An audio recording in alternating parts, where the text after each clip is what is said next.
wannan yarinya da ka gani Ladidi ce.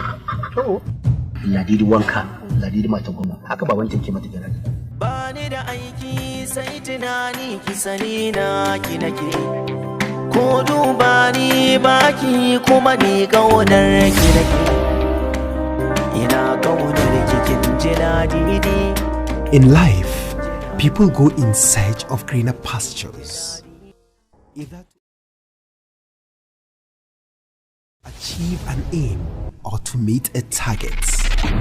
To kai wane ne kai? Na Ladidi ne. Au, kai ne da ma ake cewa ka haɗa sunanka da sunan ƴar gida da? Wai me yasa mama dai kawai nan ba sa son farin ciki na ne ko wanne gara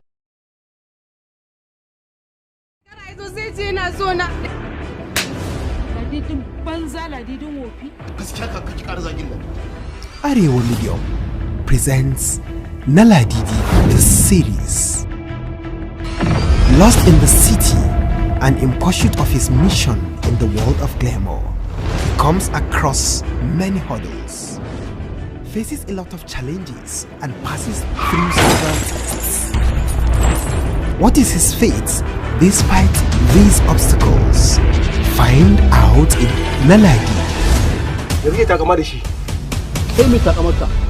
Muzu, tashin hankali, artabu, bala'i, rigima. Shi yasa manzo Allah ya ce fali yakun khairan aw liyasmut. Waye kai ne kake takama da shi? Allah. Lalle ka rike babban. Haba Ladidi, wai yaushe ne zan burge ki ne? Yaushe ki karɓi soyayya ta ne Ladidi? Har sai ka zama Adam ya zo.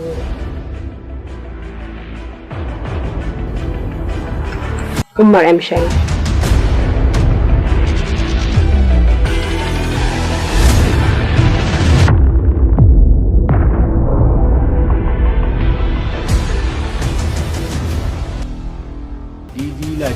Starring Adam A. Zango, Rahama Sadau, Umar M. Sharif, Amal Umar, and introducing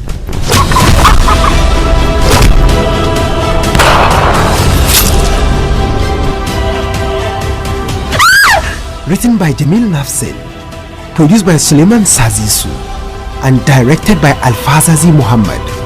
Na Ladidi.